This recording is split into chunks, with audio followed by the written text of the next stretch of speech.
예, 우리 요한계시록 4장 1절 읽고 시작하겠습니다. 요한계시록 4장 1절. 지난번에 1절에서 이리로 올라오라, 이리 올라오라 하고 하는 것이 교회의 사라짐 또는 휴거, 뭐 어떤 명칭으로 붙이든지 간에 교회 시대의 종말, 끝이다 하는 것을 말씀을 드렸죠. 자, 그래서 요한계시록 4장 1절 제가 하나님 말씀 받들어 읽겠습니다.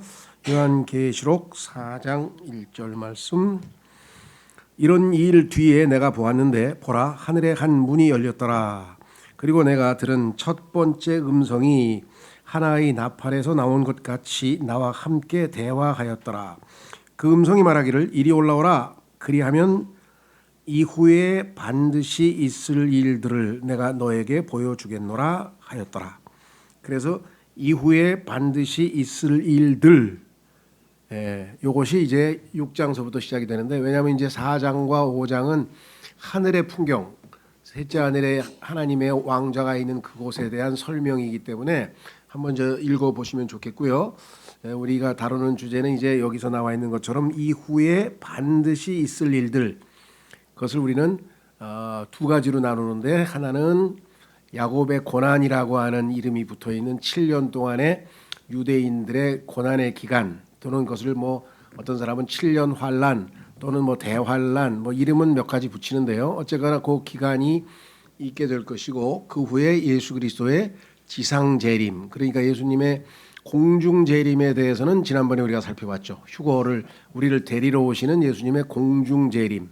성경에 보면 예수님의 공중 재림은 비밀리에 옵니다.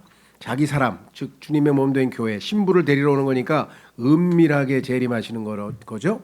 반면에 예수 그리스도의 지상 재림은 7년 뒤에 이 땅의 원수들을 다 멸하시고 천년 왕국을 세우러 오시기 때문에 공개적으로 아주 요란하게 이렇게 재림하시게 될 거예요. 그래서 그 두 가지 재림을 잘 모르면 두 개가 다른 건데도 막 헷갈려 버리죠. 왜냐하면 7년의 기간 차이도 나고 휴거도 두 번이나 있고, 그러니까 막 휴거가 그 한 번이 두 번인지도 모르고 재림도 두 번인데 한 번인지 두 번인지도 모르고 막 이걸 뒤섞으면은, 그래서 이제 소위 말하면 구원받은 성도들에게 있어서는 종말론이 가장 소위 말하면 이 많은 신앙생활에 있어서 문제를 일으킨다, 이런 얘기를 우리가 주로 하는 이유가 바로 그거죠.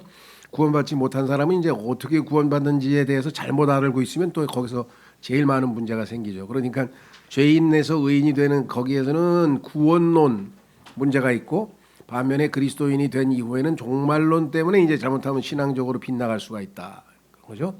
예, 잠깐 기도하겠습니다. 하나님 아버지, 고맙고 감사합니다. 오늘도 주님께서 허락하신 이 토요일 오후에 저희가 하나님 앞에 나와서 하나님의 말씀을 대합니다. 주님께서 요한계시록을 통해서 이후에 반드시 있게 될 일들을 우리에게 알려주실 때, 주님, 이것이 주님의 계획이요, 주님의 모든 계획의 마지막 종말이고 종결이라는 사실을 알 때 아버지 하나님 잘 공부하고 우리가 대비하는 마음으로 또 이 것들이 반드시 이루어질 것이라는 것을 말씀을 통해 확신하는 가운데 이 땅에서의 믿음 생활을 해나갈 수 있도록 도와주시기를 간구합니다. 힘이 부족합니다. 오직 주님을 신뢰합니다. 약속하신 대로 모든 진리 가운데로 인도하셔서 저희로 진리로 참 자유를 얻게 하시기를 간절히 간구드리고, 이 시간을 아버지 손에 의탁합니다. 모든 말씀을 우리 주 예수 그리스도 이름으로 기도하옵나이다. 아멘. 자, 그래서 대환란으로 구체적인 내용으로 들어가기 전에 대환란에 대한 정의를 좀 먼저 내리려고 그래요. 대환란이란 무엇인가? 44페이지로 가시면 거기 대환란에 대한 정의가 내려져 있어요. 정의. 이것도 교회마다 다르게 얘기해가지고 혼란이 되고 통일이 잘 안 돼 있는데, 하나님 말씀을 통해서 우리가 성경에서 말하는 대환란, 7년 환란, 뭐 야곱의 고난, 또는 뭐 다니엘의 40, 70세 주, 뭐 이런 모든 것들에 대해서 일단 성경적으로 정의를 정확하게 내려놔야 혼돈이 안 생긴다, 이 말씀이죠. 자, 그러면은 44페이지에 대환란에 대한 정의. 대환란은 무엇이냐, 이런 뜻이겠죠. 거기 앞에 있는 건 빼고요. 자, 밑에 건 참조를 하시고, 교회가 대환란을 통과할 것인가 아닌가에 대한 모든 논쟁은 대환란이 무엇인지 성경적으로 정확히 이해한다면 즉시 종식되고 말 것이다. 지금도 아직도 어마어마한 사람들이 이 문제를 가지고 논쟁을 벌입니다. 교회가 환란을 통과하느냐 통과하지 않느냐, 환란 전 휴거냐 환란 후 휴거냐. 이건 아주 뭐 심지어는 이것 가지고 논쟁을 하다가 교단 한 교단은 둘로 쪼개졌어요. 그 둘로 쪼개진 그 유명한 교단이 소위 말하는 브레드린이라고 하는 형제회라고 하는 교단인데요. 그 교단은 비교적 건전한 사람들이 시작을 했었는데 사실은 건전한 사람들이 시작을 했었어요. 그런데 존 답이라고 하는 사람이 시작을 했는데 중간에 가다가 그 뉴턴이라고 하는 존 뉴턴이라고 하는 사람이 또 나타나서 환란 후 휴거, 성경에 보니까 환란 뒤에 휴거가 있더라. 그건 맞죠. 마태복음 25장에. 그런데 그것은 교회의 휴거가 아니고 지난번에 얘기한 것처럼 교회 성도들의 휴거가 아니고 환란 성도들의 휴거인데 그거를 모르고 교회가 환란 후에 휴거가 있으니까 교회가 환란을 통과한다고 설명할 수밖에 없잖아요. 이걸 교회라고 착각하고 있으니까. 교회가 아닌데 교회라고 착각하고 있으니까 교회가 환란을 통과한다고 얘기를 한 거예요. 그리고 그게 또 사람들에게 어필한 것은 뭐냐면 이 교회 시대의 성도들 보니까 뭐 정말 진지하게 주님을 위해서 헌신되고 성결한 삶을 살고 깨끗한 삶을 살고 이런 사람 별로 없고 뭐 대충 뭐 세상적으로 뭐 엉성하게 신앙생활하는 사람이 많은데 그 사람들이 다 그냥 정금같이 다 이제 깨끗하게 씻고 뭔가 징계를 받고 뭔가 심판을 받고 그 다음에 하늘나라로 가야지 이런 상태로 어떻게 하늘나라를 가냐. 그러니까 휴거되는 사람들은 일부 소위 말하면 승리한 사내 아이들이라죠. 소위 말하면 승리자. 이 땅에서의 삶의 신앙생활에서 올바르고 승리한 사람들은 환란 중간에 3년 반 중간에 휴거되고 나머지 사람들은 뒤에 휴거되고 막 이런 성경에도 없는 이야기들을 너무나 많이 만들어놔서 이런 데 신경 쓰지 마시고 성경적으로 정확하게 알면 나머지는 신경 쓸 거 없죠. 그렇죠. 그 여러분들이 얘기를 들어보셨는지 모르겠는데 직업 중에 그 위패 감별사가 있어요. 위패 감별사. 그러니까 위조 지폐가 있잖아요. 그러니까 위조 지폐인지 아닌지를 감별해내는 거예요. 그거 직업인 사람이 있는데 그 위패 감별사들은 위조 지폐 공부는 안 해요. 위조 지폐는 종류가 너무 많아가지고 공부할 필요 없어요. 근데 진짜 지폐에 대해서 공부해. 그래서 딱 만지면서 이건 진짜 지폐가 아니라는 것만 판단하면 되는 거예요. 여러분도 성경으로 올바른 대환란에 대한 정의를 알고 나면 이건 성경적이 아니구나. 그거 갈라내면 되지. 뭐 환란 전 휴거, 환란 중간에 휴거, 막 환란 후 휴거, 막 이름을 뭐 복잡하게 한 걸 다 할 수는 없어요. 그러니까 이단도 특별히 공부할 필요도 없어. 왜? 정확하게 성경을 알면 이건 이단이야, 이건 성경하고 틀려 그러면 됐지. 뭐 여호와의 증인은 이렇게 믿고 저기는 또 이렇게 믿고 뭐 무슨 몰몬교는 이렇게 믿고 그걸 어떻게 다 공부하고 앉았어요. 이단 공부한 사람들 보면 호기심에서 하나 아니면 뭘 목적이 뭐냐 이거죠. 정확한 건 알면 될 거 아니에요, 성경적으로. 자, 그래서 한번 잘 정리해 보시고 물론 공부도 하셨겠지만 정리를 한번 해보십시오. 자, 그래서 성경적으로 하면은 환란 전 교회의 휴거는 맞죠. 지난번에 봤잖아요. 환란이 이제 아직 시작되기 전에 교회는 지금 휴거된 것을 지난번 우리 첫째 시간에 공부를 했잖아요. 자, 그래서 대환란, Great Tribulation이라는 용어는 주 예수 그리스도께서 하신 말씀들 중에 들어있는데 주님께서는 이 환란의 날은 전무후무한 날이 될 것이라고 언급하셨다. 마태복음 24장 21절에 예수님이 말씀하셔서 전에도 없었고 후에도 없는 어마어마한 환란이 있게 될 것이다. 이렇게 말씀을 하셨죠. 그러면 이 대환란은 유대인의 경륜에 속한 것으로 그게 무슨 소리냐? 하나님께서 다스리는 다루는 대상이 창세기 1장서부터 앞부분은 이 개인을 다뤘죠. 그래서 특히 11장까지는 다 개인을 다룬 겁니다. 그런데 창세기 12장서부터는 민족을 다루기 시작했어요. 이스라엘 민족. 그렇죠? 그러니까 하나님께서 다루는 그 사람들의 대상에 따라서 하나님의 경륜은 요즘 현대적인 용어로 하자면 경영 방침이에요. 하나님께서는 온 우주를 경영하고 계시는데 하나님의 경영 방침이 대상자에 따라서 달라져요. 그래서 유대인의 경륜이라고 하는 것은 뭐냐면 하나님께서 유대인들을 다루시고 딜링이죠. 다루시는 그러한 시대다 이 말이죠. 그래서 주인공은 누구냐? 교회 시대는 끝났고 교회는 휴고되고 없잖아요. 그러면 이 지상에 남아있는 사람들은 유대인과 이방인인데 그 중에서 하나님께서 유대인들에게 하나님의 뜻을 계시하고 펼치고 지금 직접 역사하고 있는 그 기간을 우리가 이 7년 환란이라고 부르고, 그래서 예레미야 30장에서는 야곱의 고난의 시기라. 이렇게 야곱이라는 말은 뭐예요? 야곱이 이스라엘의 또 다른 이름이잖아요. 야곱은 이름이 두 개죠. 야곱, 이스라엘.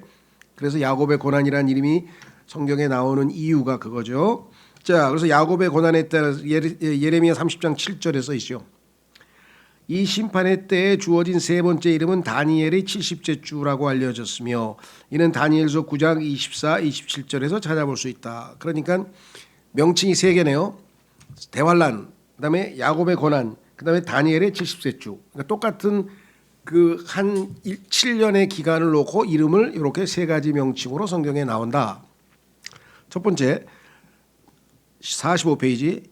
이게 가장 기본입니다. 세대주의라고 하는 그 신학에 있어서의 가장 기본은 뭐냐? 세대주의는 뭐 신학자들이 만들어낸 용어고요. 성경적으로 하자면 디모데후서 2장 15절에서 하나님께서 말씀하시기를 성경을 공부할 때는 올바르게 나누어서 공부해야 된다 이거죠. 잘 나누어서. 그렇죠? 구약과 신학을 섞어버리면 안 되죠. 구약과 신약은 당연히 다른 것이겠죠. 그렇죠. 예. 그다음에 하나님께서 나누신 것은 우리도 올바르게 나눠야 되겠죠. 뭐 빛과 어둠을 나누기도 해야 되고 진리와 거짓을 나누기도 해야 되고, 그렇죠? 남자 여자도 나눠야 되고 나눠야 될 건 나눠야 되는데 그 중에서 가장 중요한 것 중에 하나는 뭐냐? 시대와 언약을 나누는 것도 중요하지만 대상, 여기 나와 있죠. 하나님께서 이 땅에 존재하는 모든 인류를 셋으로 구분했어요. 인간으로 태어나면 이 세 그룹 중에 하나에 반드시 속해야 돼요. 첫째는 뭐냐? 여기 나와 있죠. 성경에는 모든 인류가 세 그룹으로 분명히 분류되어 있다. 이것은 고린도전서 10장 32절에 써 있어요. 첫째는 유대인. 유대인은 어떤 민족이냐? 여기 나와 있죠. 아브라함, 이삭, 야곱의 후손들이다. 아브라함, 이삭으로 내려갈 때 이삭 말고 누가 있었어요? 예. 응? 이삭하고 또 누가 하나 있어? 이스마엘. 그러니까 이스마엘은 배제된 거죠. 그러니까 이스마엘은 유대인이 될 수 없죠. 그 다음에 밑으로 하나 내려가면 야곱, 에서도 제거되는 거죠. 그러니까 이 세 조상을 반드시 둘 때만 유대인이라고 부르는 거예요. 그렇죠? 야곱, 이삭, 아브라함. 근데 중간에 예를 들면은 에서, 이스마엘 두 사람은 이제 배제된다는 거죠. 자, 두 번째 그룹은 이방인이다.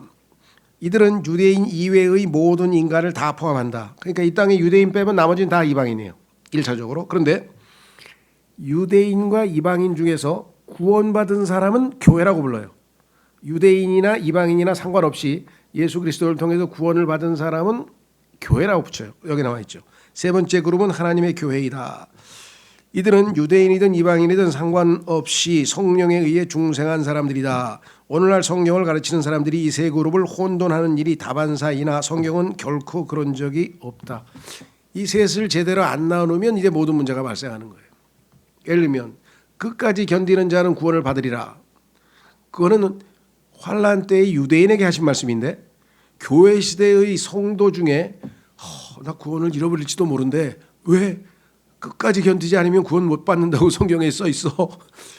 성경에 써 있는 건 맞지만 그거는 자기한테 한 게 아니죠. 교회 시대의 성도에게 해당이 안 되잖아요. 환란 시대에 유대인에게 해당되는 말을 왜 자기가 갖다 적용해가지고 불안에 떨고 있냐. 너무나 상식적인 얘기인데 이런 사람들이 셀 수도 없이 많아요.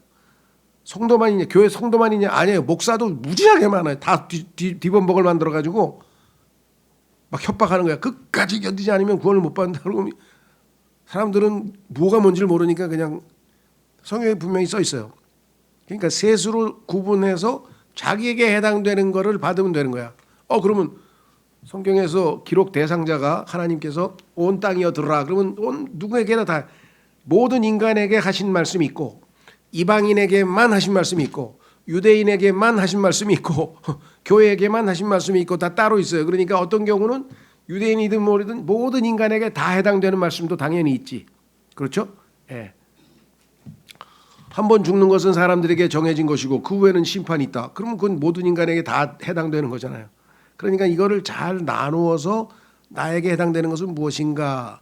그거는 나에게 적용하고 나에게 해당되지 않는 건 어떻게 되느냐? 그렇다고 해서 그러면 그 나에게 아무 소용이 없느냐? 아니죠. 성경에 보니까 유익을 준다 그랬잖아요. 우리에게 많은 유익을. 예를 들면 구약 시대에 하나님께서 레위기에 보니까 하나님께서 이스라엘 백성들에게 이것은 먹고 이것은 먹지 말라, 이것은 더러우니 먹지 말고 이것은 깨끗하니 먹으라 하면서 뭐 먹고 마시고 뭐 위생법에 대해서 너무 자세하게 얘기해놨어요. 근데 신약에서는 하나님께 감사함으로 먹으면 아무 문제 없다. 뭐든지 다 먹을 수 있어. 피만 빼고. 그렇죠? 피만 빼고 뭐든지 다 먹을 수 있어요. 그러면 소위 안식교도라고 하는 사람들, 신약에서 안식교도라고 하는 사람들은 구약에 나와 있는 레위기에 나와 있는 하나님의 위생법을 다 지켜야 된다고 얘기하는 사람들이에요. 그럼 자기는 유대인도 아닌데 왜 그걸 다 지켜? 그렇잖아요. 또 율법도 마찬가지. 아니 율법과 은혜나 율법은 이스라엘 백성에게만 주신 건데 그것도 돌판에 쓰고 책에 써서 왜 자꾸 율법을 지키려고 그래? 그랬더니 아이 마음에 기록된 율법도 있지 않습니까? 그건 양심이죠. 그래요. 마음에 기록된 율법은 이방인에게 주신 율법은 양심이라 그랬어요. 책으로 주지를 않았어요. 이방인에게는. 그런데 그 책에 나와 있는 내용이 우리의 양심에 써 있어. 그래서 아 거짓말하지 말라. 이거 안 가르쳐줘도 자동으로 알아. 그러니까 구원받은 다음에 다시 율법을 지키려고 노력한다. 해당도 안 되는 걸 왜 자꾸 율법을 지키려고 그러는 거예요. 율법은 죄인들로 하여금 죄인인 것을 깨닫게 해주려고 한 거잖아요. 율법의 내용을 보니 내 양심을 들여다보니 내가 양심을 많이 어기고 살았구나. 죄를 짓고 살았구나. 그래서 죄인이구나. 하나님께 가서 구원을 받아야 되겠구나. 그 필요성을 알려주기 위해서 필요한 거죠. 그걸 지키라고 주신 것이 아니죠. 지킬 수 없는데 어떻게 지켜요 그거를. 말이 안 되는 거죠. 자, 그래서 성경에 보면은 세 그룹이 있어요. 유대인. 근데 유대인에게는 또 이름이 하나 더 있어요. 이스라엘 민족이라 그래요. 이스라엘 민족. 그렇죠? 그다음에 또 뭐라 그래요? 히브리 민족이라 그래요. 히브리 민족. 그러니까 히브리, 이스라엘, 유대인. 그다음에 이방인들은 이방인이라고도 부르고 그다음에 이교도라고도 불러요. 이교도.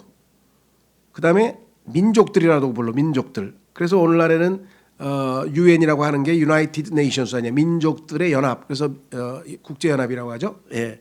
자, 그다음에 하나님의 교회 이렇게 돼 있어요.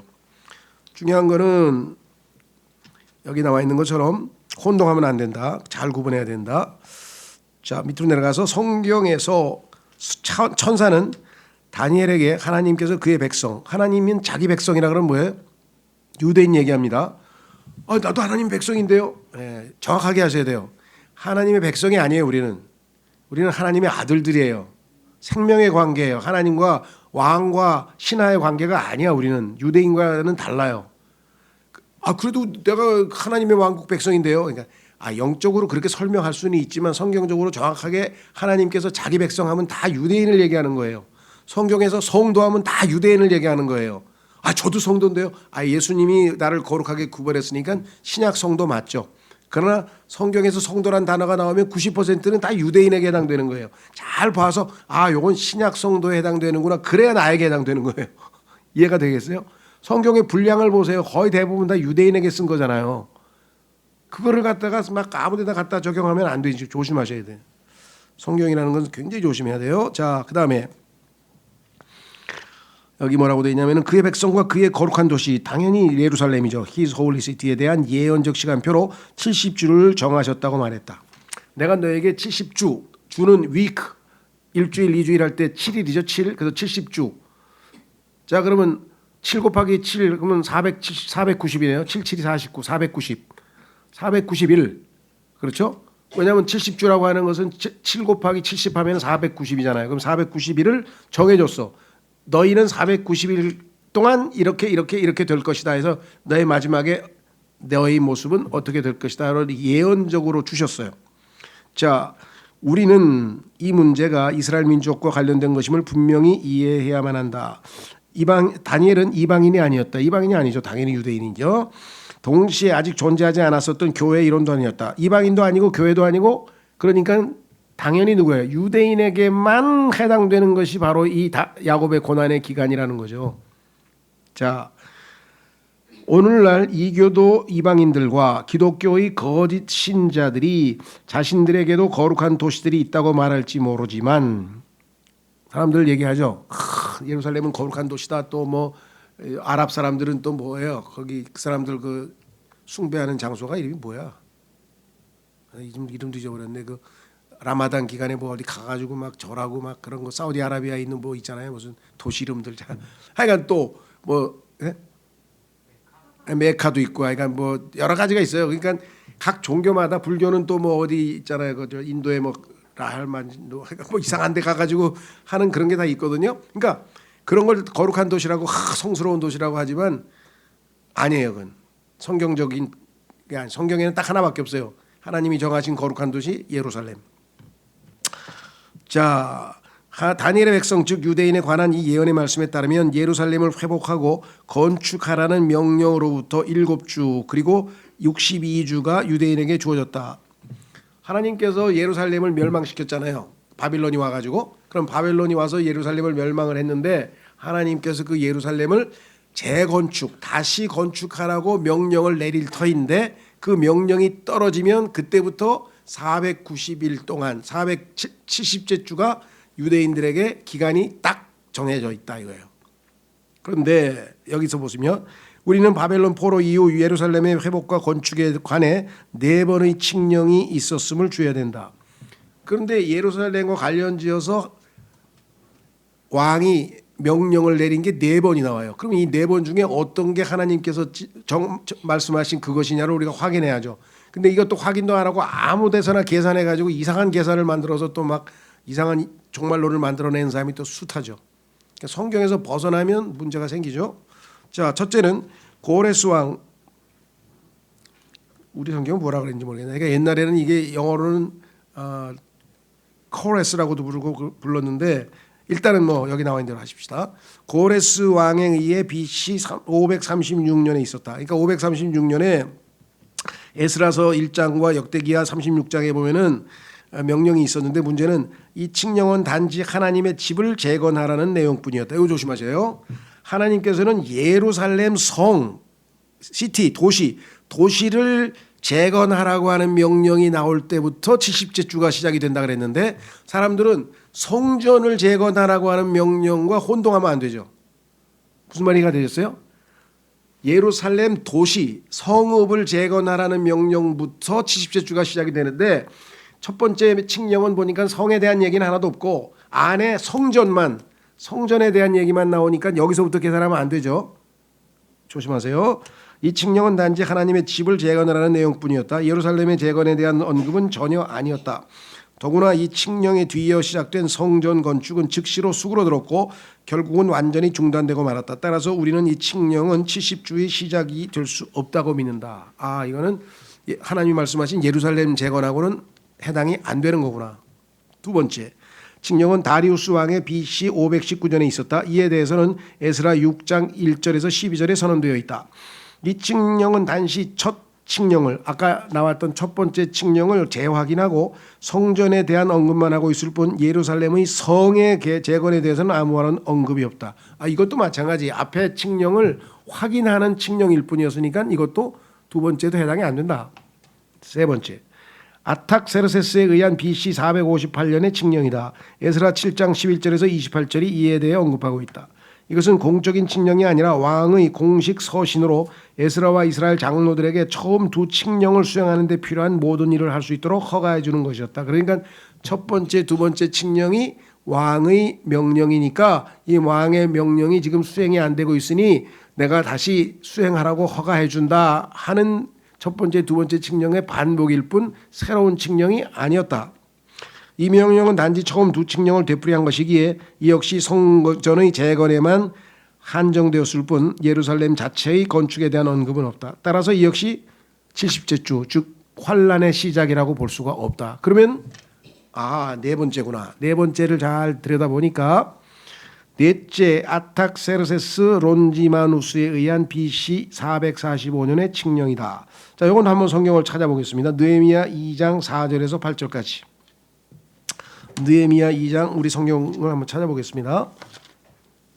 옛날 책이지만 느헤미야를 찾으시면은 왕이 내린 명령이 거기 기록되어 있어요. 뭐라고 기록되어 있는가 한번 보겠습니다. 2장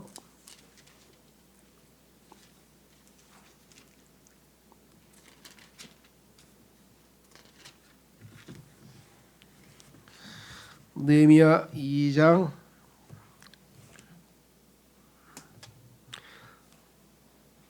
4절서부터 8절까지 받들어 읽겠습니다. 제가 그때 왕이 나에게 말하기를 그런즉 너는 무엇을 요청하느냐 하였더라. 그러니까 이제 왕이 물어보는 거예요. 왜? 얼굴이 슬픈 표정을 하고 있으니까 신하가 뭐 무슨 걱정 있냐 하고 물어봤어. 그랬더니 그러므로 내가 죄송합니다. 그러므로 내가 하늘의 하나님께 기도하였더라. 그러니까 왕이 뭘 원하느냐 그러니까 갑자기 당황스러워 가지고 하나님 제가 뭐라고 답변해야 될까요? 하면서 이제 기도를 순간적으로 했어요. 그래서 급할 때 하는 기도를 그리스도인들은 느헤미야 기도라 그래요. 갑자기 가다가 막 전화가 왔어.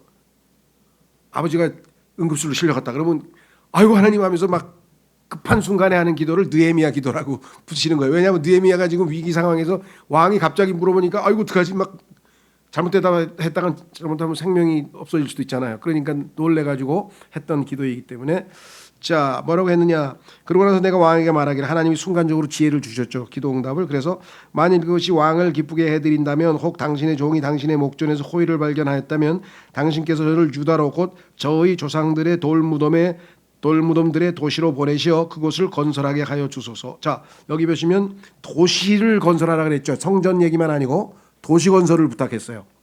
자기가 살던 고향이 다 파괴됐기 때문에 재건하겠다는 거죠. 재건.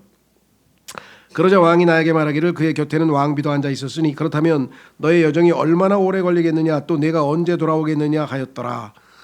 아이 충실한 신하가 자기 고향에 돌아갔다가 언제 올지 모르니까 얼마나 시간이 걸리겠느냐. 그렇게 하여 나를 보내는 것이 왕을 기쁘게 하였기에 내가 그에게 때를 정해 줬더라. 뭐 2년 뒤에 오겠다든가 뭐 1년 뒤에 오겠다든가 얘기를 했겠죠. 이뿐만 아니라 나는 왕에게 이같이 말하였더라. 만일 그것이 왕을 기쁘게 해드린다면 강 너머의 총독들에게 줄 칙서들이 제게 주어지게 하시어 그것이 제가 유다에 이를 때까지 저를 전송하게 하소서. 왕이 칙서를 하나 주어서 나를 보호해달라 이제 왕의 명령서를 들고 가면 사람들이 다 통과시켜 줄 거 아니겠어요. 그렇죠. 그리고 왕의 숲을 관리하는 자인 아삽에게 칙서를 주어지게 하시어 그로 하여금 그 집에 속하는 궁전의 대문들과 도시의 성벽과 제가 들어갈 집을 위한 들보들을 만들 제목을 저에게 주게 하소서. 자료를 다 건축 재료를 제공해 주라고 왕께서 명령해 주시면 고맙겠습니다. 그러자 내 위에 임한 나의 하나님의 선한 손에 따라 왕이 나에게 승인해 주었더라. 하나님의 은혜로 왕이 하나님 시키는 대로 했다 이거지. 자 여기 보시면 도시란 말이 나오죠. 도시. 그러니까 드디어 도시를 재건하라고 하는 명령이 이 네 번째 칙령이구나. 그러면 여기서부터 계산하는 거예요. 유대인들에게 490일. 자 그래서 오른쪽 47페이지로 가시면 이렇게 써 있습니다. 47페이지에 가시면 이 칙령을 보면 성전 재건과 아울러 예루살렘 성읍의 건축 또한 언급되어 있습니다. 성전만이 아니라 도시 건축도 언급되어 있으니까 이에 우리는 이 시점이 다름 아닌 다니엘의 70주의 시작점이라고 믿는다. 따라서 포로로 잡혀갔던 자들이 성벽을 재건하기 위해 돌아오기 시작한 그때부터 시간 계산이 된다. 여기서부터 유대인들에게는 490일. 그런데 이 도시의 재건은 곤란한 때에 이루어졌으며 그 기록은 느헤미야 3:6장에 나와 있다. 정말 이스라엘 백성들이 어려운 처지에 놓여 있었던 위기 상황에서 이 명령이 나왔는데 자 여기 보시면 이렇게 쓰여 있죠. 이 재건이 끝마치는 때로부터 도시가 완성이 되죠. 재건됐어요. 그러면 그게 완성되는 날부터 계산해서 메시아께서 끊어지는 데까지는 62주가 있게 되는데 자 건설이 완성이 됐어요. 도시가 완성이 됐는데 그때까지가 아마 그 9주, 소위 말하면 62주니까요. 총 7주구나. 7주 정도 시간이 걸리나 봐요. 7주. 그래서 그 기간이 끝나고 나면 도시가 완성이 됐죠. 그럼 그때부터 메시아가 끊어진다. 십자가에서 죽으시는 거죠. 예수님께서 십자가에서 죽으실 때까지의 기간은 62주가 된다 이거죠. 그 끊어짐은 자신을 위한 것이 아니라고 당연히 죄인들을 대신해서 예수님께서 끊어지고 죽으신 거지 자기 자신 때문에 죄 때문에 죽으신 건 아니잖아요. 재건은 다니엘이 선언한 정확한 시간표에 따라 실시되었고 그 후 주 예수께서는 메시아에 관련된 모든 예언을 성취하셨다. 다 구약에 나와 있는 예언을 성취하시고 정확한 때에 딱 십자가에 달리신 거예요. 시간이 정확하게. 그래서 자기 자신의 백성 유대인에 의해 끊어져 죽으셨으나 예수님을 십자가에 못 박게 한 것은 유대인들이 부추긴 거죠. 자신의 죄 때문이 아니라 왜냐하면 그분께는 전혀 죄가 없었기에 온 세상의 죄로 인하여 죽으신 것이다. 성경 구절은 거기 쭉 써 있으니까 한번 찾아보시면 뭐 우리 죄 때문에 아닌 걸 다 아시고요. 이 역시 다니엘 9장의 시간표에 맞춰 정확히 일어났다. 그러니까 하나님께서 계산해 놓은 그때에 예수님이 십자가에 딱 못 박히신 시점이 62주가 지났다 이거죠. 자, 근데 여기서 이제 조심하십시오. 아까 70주는 491이라 그랬잖아요. 그러면 예수님 이때부터 예수님까지는 뭐 몇백 년이 지났는데 어떻게 490일밖에 안 되냐? 성경에서 나를 계산하는 방법을 또 알아야 돼요. 자, 여기 보세요. 여기서 말하는 주, week는 민수기 14장 34절과 에스겔서 4장 6절에 나와 있는 특정한 예언 시간 측정법에 따라 날들이 아니라 490일, 날들이 아닌 년, 490년으로 계산된다. 왜? 성경에 하나님께서 1년을 하루를 1년으로 치겠다고 성경에 써놓으셨어요. 거기에 에스겔서 4장 6절에. 그래서 하나님의 예언 방식은 하루를 1년으로 친다 이거죠. 그래서 490년이 되면 예수님이 죽으셔요. 이 구절들을 통해 우리는 이스라엘과 관련된 예언적 날짜는 하루를 1년으로 계산함을 알게 된다.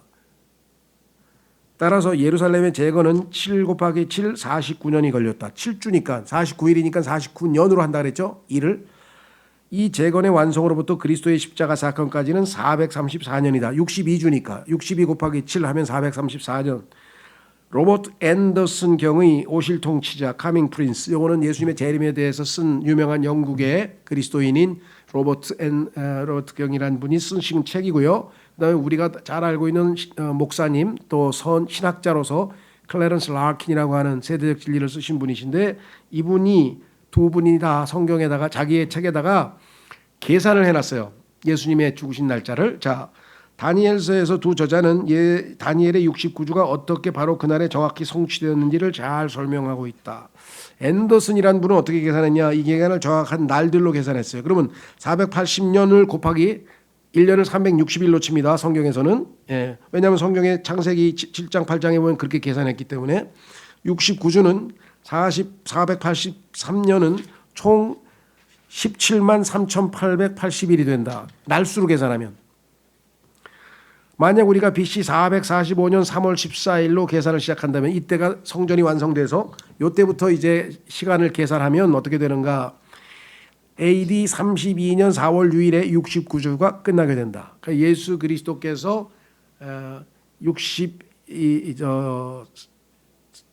AD 42년 4월 6일에 죽으신 걸로. 이날은 예수님께서 예루살렘 성으로 승리의 입성을 하신 바로 그날이었다. 주께서 하신 다음의 말씀이 얼마나 암시적인지 보라. 누가복음 19장 42절에서 예수님께서 뭐라고 말씀하셨냐면 이르시되 적어도 이날 곧 내 날에만이라도 너 곧 내가 내 화평에 속한 일들을 알았더라면 얼마나 좋았으리요. 이때 너는 예루살렘을 해요. 예루살렘이 곧 멸망될 것을 아시고 예수님께서 예루살렘에 대한 구약의 예언을 인용하셨죠. 그러나 지금 그 일들이 내 눈에 숨겨졌도다. 유대인들은 지금 곧 예수님께서 죽으신 다음에 로마에 의해서 그 소위 말하면 예루살렘이 다 다시 성전이 다 파괴될 것에 대해서 전혀 지금 모르고 있는 중이죠. 그래서 그리고 다시 다니엘은 예루살렘이 짐승이 일어나게 될 그 백성으로부터 파괴될 것이라고 예언했다. 자, 우리가 아시는 것처럼 환란 때에 그 적그리스도가 일어나서 예루살렘을 파괴할 텐데 그 적그리스도에 관한 예언도 다니엘서에 되어 있다 이 말이죠. 역사를 살펴보면 이 백성은 로마였고 로마가 타이터스, 영어로는 타이터스라고 하고요. 또 그 라틴어로 하면 티토라고 하고요. 티토라고도 발음하고 영어로 하면 타이터스라고도 하고 하는 이름을 가진 로마의 장수가 와서 예루살렘을 싹 다 멸망시켜 가지고 소위 말하면 돌 위에 돌 하나 안 남게 다 무너뜨려서 예언을 성취시켰잖아요. 자, 그래서 또 로마가 될 것이다. 그러니까 미래에도 로마가 될 것이다. 그래서 계시록에 보면은 두 바벨론이라고 하는 나올 때 하나는 로마 제국이고 하나는 로마의 카톨릭 종교일 것을 성경에서 언급을 해놨죠.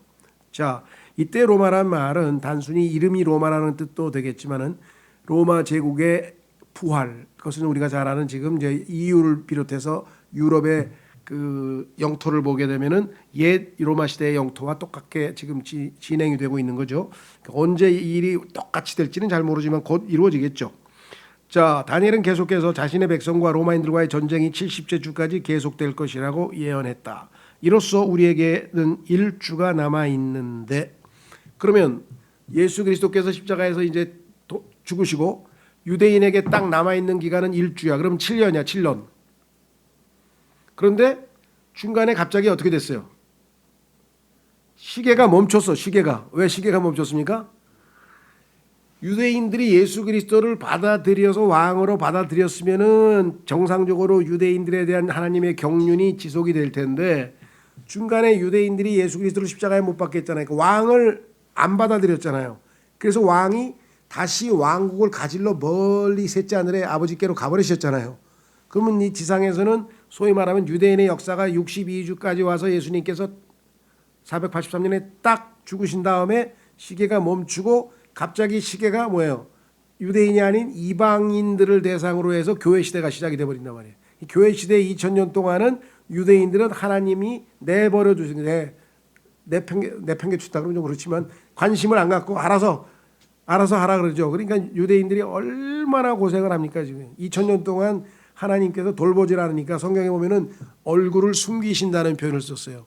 하나님께서 유대인들을 돌보실 때는 항상 뭐라 하냐면은 내가 내 얼굴을 너에게 비추겠다. 그러면 그게 빛이 되고 힘이 되고 능력이 돼서 유대인들이 항상 능력 있는 삶을 사는데 하나님께서 얼굴을 숨겨버려. 숨기면은 하나님의 임재가 느껴지지 않고 그러면은 조그만 국가가 쳐들어와도 그냥 막 바들바들 떨고 막 이게 힘이 없는 거예요 국가가. 그죠? 그러니까 2000년 동안 유대인들은 전 세계에서 어마어마한 핍박을 받은 사람들이에요.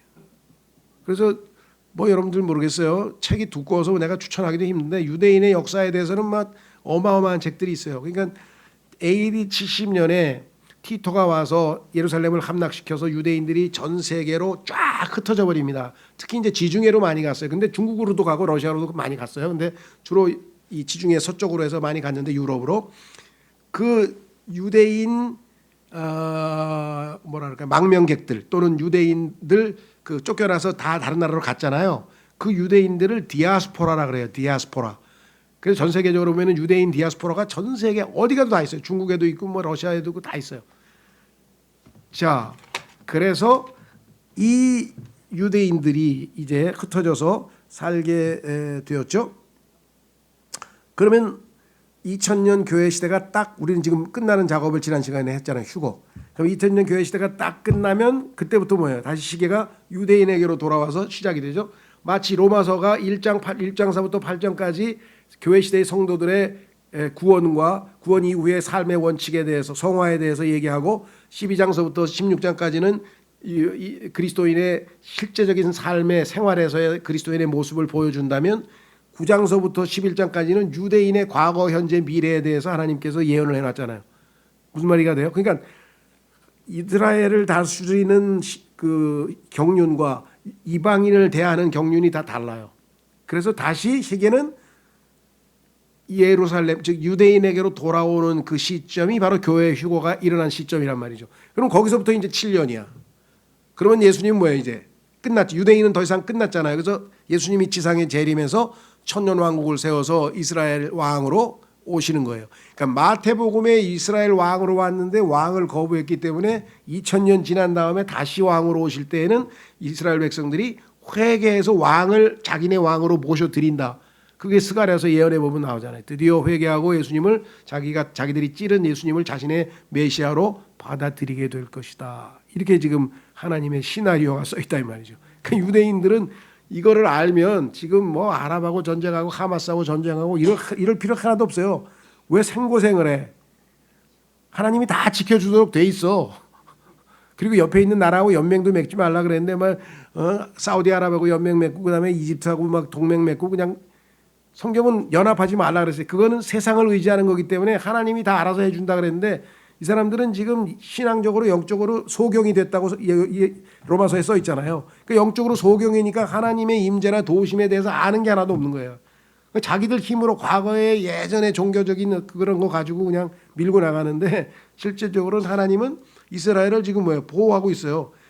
뭐 러시아 아니라 뭐 전 세계 뭐 누구든지 예루살렘을 공격하려고 해도 하나님은 예루살렘을 지켜 보호하시는 거죠. 자, 그래서 다시 돌아오시면 여기 나와 있네요. 이로써 우리에게는 1주가 남아 있는데 7년이 될 것이며 하나님께서는 이 기간이 다니엘 9장 24절에 정해놓으신 6가지를 이스라엘에게 행하실 것이다. 요 7년 동안에 하나님께서 이스라엘에게 행하실 것이 6가지가 될 것을 다니엘서에 다 예언해 놨어요. 그러니까 이거를 자세하게 공부하려면 이거 찾고 계시록 찾고 막 한참 찾아서 한 학기 내내 찾아도 대환란도 다 안 끝날 정도로 분량은 많잖아요. 줄거리를 알기 위해서 이제 간략하게 요약을 하는 거죠. 자, 그래서 이 기간 중 적그리스도가 군림하게 되어 처음에는 이스라엘과 언약을 체결하나 나중에는 언약을 깨뜨리게 될 것이다. 그래서 처음에는 자기가 이스라엘의 후견인, 왜 주변에 있는 이방인들이 이스라엘을 괴롭히니까 이방인들로부터 내가 너희 나라를 보호해주겠다 해가지고 후견인으로 등장해서 3년 반 동안 있다가 갑자기 자기가 하나님이라고 자기가 신이라 그러면서 예루살렘 성전의 거룩한 보좌에 앉으려고 하니까 유대인들이 속았구나. 이게 진짜 하나님이 아니고 가짜네. 왜 인간이 하나님이라 그러니까 이스라엘이 믿겠어요? 예수님도 자기가 하나님이라 그래서 죽였는데 예수님의 제목이 자기가 하나님이라 그래서 죽인 거예요. 그러니 유대인들은 인간을 하나님으로 믿질 않아. 그러니까 당연히 적그리스도 이거 속았구나 해서 그때부터 어마어마한 박해가 시작이 되는 거지, 적그리스도로부터. 자, 여기 나와 있어요. 그래서 이 시간의 틀을 아무도 오해하지 않도록 하기 위해 하나님께서는 이것을 한때, 두때, 그리고 반때. 한때는 1년, 두때는 2년, 반때, 반년. 그러면 3년 반이죠. 거기 써 있잖아요. 42개월. 그 다음에 1260일. 그러니까 숫자로도 다 계산했어. 달로도 얘기하고 년으로도 얘기하고 일로도 얘기해서 하나님이 정하신 기간은 절대로 안 바뀐다는 것을 딱 못 박아놨어요. 이 숫자들은 일주의 중간에 언약이 깨지는 때로부터 계산된 것이다. 그러니까 후 3년 반. 적그리스도가 내가 왕이야 하면서 자기가 하나님이라고 하는 순간부터 대환란이 시작이 되는데 이때 후 3년 반이 시작이 되는 거예요. 그 3년 반을 한때, 두때, 반때로 표현하기도 하고 1260일로 표현하기도 하고 42개월로 표현하기도 하고 성경에서는 확실하게 기한을 정해 주셨다. 이 숫자들은 이 숫자를 2배로 하면 7년이 된다. 그래서 우리는 7년 환란이라고 하죠. 앞부분은 호의적으로 유대인들에게 대해주던 자가 갑자기 뒷부분에서 돌변해가지고 변화된 얘기니까 7년이 되겠죠. 하나님의 백성 이스라엘에게 7년의 기간이 주어진 목적은 다음과 같다. 이게 아주 중요한 거예요. 왜? 하나님께서는 앞으로 교회가 휴거되고 이 지상에 남아있을 때 요거를 하실 텐데 요 지상에 남아있는 대한민국 국정원이 요거를 좀 알아야 돼. 국정원이 요걸 좀 알아야지 나라가 제대로 돌아갈 거 아니겠어요? 성경의 제일 중요한 정보는 여기다 들어가 있는데 앞으로 될 일은 이대로 시나리오가 이대로 진행이 돼요. 첫째, 히브리 사람들의 범법을 끝내 하나님께서 유대인들이 이제 죄를 끝내고 두 번째, 그들의 죄를 끝냈죠. 여기 있는데 범법, 죄, 그다음에 불법에 대한 화해를 이루고 하나님과 다시 화해를 이루게 되고 그래서 이제 예수님을 받아들이죠. 영원한 의의를 가져오고 다섯 번째, 환상과 예언을 봉함. 이제 환상 예언 없어요. 왜? 예수님이 직접 재림하시는데 뭐 환상이 복원이고 이런 게 뭐가 필요하니. 여섯 번째, 지극히 거룩한 분을 기름 부음. 예수님이 왕으로 왔잖아요. 그래서 예수님이 왕으로 딱 드디어 즉위식을 하는 거예요. 그게 마태복음 25장에 나와요. 그래서 즉위식을 한 다음에 모든 민족들을 다 불러놓고 양과 염소로 쫙 분리해서 이스라엘을 도와준 민족들은 천년왕국으로 들어보내고 이스라엘을 괴롭힌 민족들은 다 지옥으로 던져버리신다고 성경에 나와 있죠. 그러니까 그 이스라엘을 돕는 민족 속에 우리 민족이 들어가야 되는데 하늘나라에 가서도 그 걱정 때문에 기도를 할 것 같아. 나는 아이고 우리나라 통치자가 영적으로 깨 있어가지고 이스라엘을 도와줘야 되는데 이스라엘을 괴롭히는 그 그룹에 들어가 버리면 우리 민족은 이제 비참하게 되는 거죠. 비참하게 되는. 염소가 돼버린 거야. 양이 돼야 되는데. 이것들 중 교회에 적용시킬 수 있는 것이 있겠는가? 없어요. 교회하고 아무 상관없는 얘기예요. 이거는 신약 성경에서 교회와 관련해 가르치고 있는 진리와 위의 6가지는 전혀 들어맞지 않는다. 왜? 이스라엘에게 행하는 6가지와 교회에게 행하신 6가지를 비교해 보면 교회가 아니라는 걸 알 수 있다. 믿는 자들의 본법은 예수께서 십자가에서 다 이루었다. 해결됐죠. 그래서 이미 죄가 제거되었죠. 두 번째, 믿는 자의 죄는 나무에 달린 그리스도의 몸 위에 놓였다고 예수님이 짊어지셨다고 베드로전서 2장 24절에 써 있어요. 세 번째, 회개하고 새로운 출생을 이룬 자들은 하나님과 이미 화해했다 그랬는데 미리 나중에 화해할 필요가 없죠. 이미 화해가 됐는데 화해 헌물이신데 예수님께서. 네 번째, 영원한 의는 중생의 순간에 교회 시대에 믿는 자에게 주어졌다. 예수님은 우리에게 의가 되었다고 고린도전서 1장 30절에 써 있어요. 예수님이 나의 의야. 또 의롭게 될 필요 없어. 이제 예수님이 안에 계시면. 다섯 번째, 구약의 기록 가운데서 신약 교회를 직접적으로 제시하는 환상이나 예언이 없다. 여섯 번째, 교회는 구원자와 머리를 갖고 있으나 기름 부을 왕은 계시지 않는다. 교회의 각 지체는 왕이다. 요 6번은요 우리가 자주 실수하는 거예요. 그게 무슨 소리냐? 주일학교에서도 아이들 가르칠 때 뭐 왕 너는 왕이다 그러고 뭐 너는 공주다 하고 막 그러는데요. 그게 뭐 틀렸다는 얘기는 아니지만 교리적으로 보자면 우리는 왕이 필요 없어요. 물론 예수님은 내가 왕이야. 왕과 제사장으로 삼으셨으니까 나를. 그러면 왕들의 왕이야 예수님은. 그런 의미에서 왕이 계시긴 계신데 교회 시대에는 예수님은 교회의 뭐예요? 몸된 머리죠. 그래서 예수님은 머리라 돼 머리. 그다음에 예수님은 교회의 구원자이시죠. 유대인들에게는 뭐예요? 자기들이 왕이죠. 그런데 신약 시대 사람들도 예수님의 우리는 하나님의 백성이고 예수님이 우리의 왕이라고 생각하는 사람이 있어요. 그 개념은 우리를 다스리는 통치자가 예수님이고 주님이시다 그런 비유적으로 얘기했다면 상관은 없지만 교리적으로 엄격하게 얘기하면 왕은 우리에게 필요 없는 거죠. 그 뉘앙스를 좀 조심하시고요. 자, 마지막으로 이제 좀 물론 중간에 또 쉬었다가 하겠지만 첫째 시간의 마지막 요거 이제 중요합니다. 그게 무슨 소리냐? 성경 학도들이 구분해야 될 3가지 용어를 살펴보자. 요 3가지를 혼동해 가지고 자꾸만 문제가 생기는 거예요. 그 뭐냐? 고통의 시작이라고 해서 예수님께서 고통의 시작은 바로 뭐냐면요. 전 3년반을 가리키는 거예요. 후 3년반 말고 환란 시작되는 것 진짜 이스라엘을 후견인으로 등장했었잖아요. 자, 그래서 고통의 시작이라는 표현이 예수님께서 쓰신 표현인데 이 용어는 군사적 의미를 담고 있다. 전쟁과 기근이 일어난다 그랬죠. 전쟁이 많이 일어난다 그랬죠. 7년 동안에 예수님께서는 세계대전과 이에 따른 사건들에 의해 시작될 시기를 묘사하시고자 이 용어를 사용했다. 그러니까 7년 기간의 스타트, 이제 첫 부분에 막 전쟁이 터지고 막 엄청난 일이 이제 발생하는 것으로 고통의 시작이 이제 시작됐다라는 뉘앙스로 전쟁, 기근, 역병 및 지진들이 고통의 시작이 될 것이다. 마태복음 24장에서 예수님께서 설명한 대로 그대로. 두 번째, 요게 지나면은 이제 다니엘의 70제주가 있어요. 근데 그 다니엘의 70제주는 중간에 이제 후 3년 반을 우리가 대환란이라는 용어를 썼죠. 그런데 이 다니엘서 70제주는 앞에 나와 있는 고통의 시작은 군사적 용어예요. 전쟁으로 말미암은 고통이 시작됐으니까. 그런데 다니엘의 70제주라고 하는 표현은 언약을 체결하잖아. 예를 들면 강화 조약. 적그리스도가 유대인들을 만나서 내가 너희들을 잘 돌봐줄게. 나하고 사인하자. 조약 체결하자. 이건 외교적 용어야. 그러니까 똑같은 환란인데 하나는 군사적인 용어로 고통의 시작이라는 표현을 쓰고 또 하나는 외교적인 용어로 다니엘의 70제주란 말을 쓴다는 거죠. 이 용어는 외교적 의미를 담고 있다. 이 용어는 많은 자들과 언약을 확증할 때 사용된다.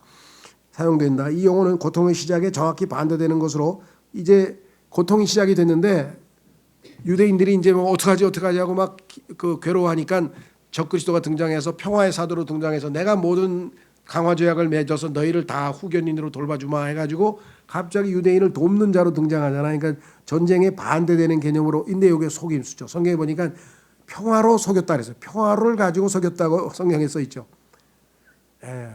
오늘날도 보면은 싹 평화를 얘기하면서 뒤로는 이제 저 푸틴처럼 맨날 평화 얘기하다가 갑자기 그냥 공격하고 이런 일들이 벌어지잖아요. 자, 그래서 뭐라고 써 있나 보세요. 여기는 이것은 전쟁을 정확히 반대되는 것으로 유대인을 포함한 많은 자들과의 7년간의 조약 체결을 할 통치자가 등장한다. 유대인을 돌봐주겠다는 후견인이 나온다 이거죠. 로마로부터. 이것은 전쟁을 막기 위해 나라들 간의 경제적 안정을 확보하기 위한 시도이다. 자, 어떤 한 나라가 적그리스도가 등장했는데 모든 권력을 다 쥐고 있어요. 그래서 모든 핵무기를 적그리스도가 다 쥐고 있어. 그럼 다른 나라는 적그리스도가 시키는 대로 해야 돼. 왜? 핵무기를 혼자 다 갖고 있으니까. 그렇죠. 그만큼 그런 적그리스도 같은 존재가 나와서 유대인들을 보호하겠다 그러니까 다른 나라도 할 수 없이 다 조약을 체결해야 되겠죠. 이 조약에서는 경배의 자유와 국가별 주권도 어느 정도 인정된다. 그래서 유대인들에게 너희들 종교는 인정해 줄게. 가서 성전에 가서 경배도 하고 다 해. 하고 처음에는 그랬어요. 3년 반은. 나중에 가서 3년 반 뒤에 문제가 생겼죠. 그러나 이렇게 보장된 자유도 잠시 3년 반 이어질 뿐이다. 그럼 대환란은 뭐냐? 그건 종교적 의미죠. 그것은 무슨 소리냐? 3년 반이 지나는 순간부터 문제가 터지는 거예요. 예수님께서는 이에 대해 마태복음 24장 15, 31, 21절에서 분명히 하셨다.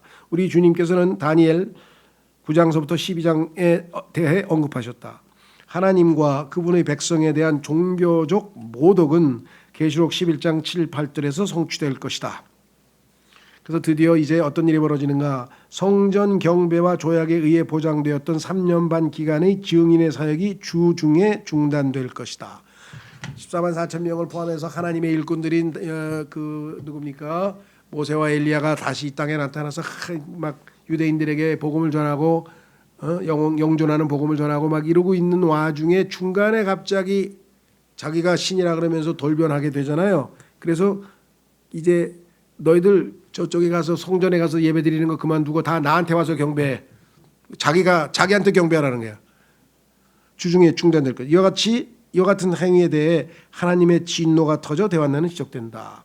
사탄이 개입하면서 자기의 적그리스도를 등장시키게 된다. 마태복음 24장에서 대환란에 대해 언제, 웬, 그때, 그럴 때 21절 세 번에 걸쳐서 when, then을 주목하라.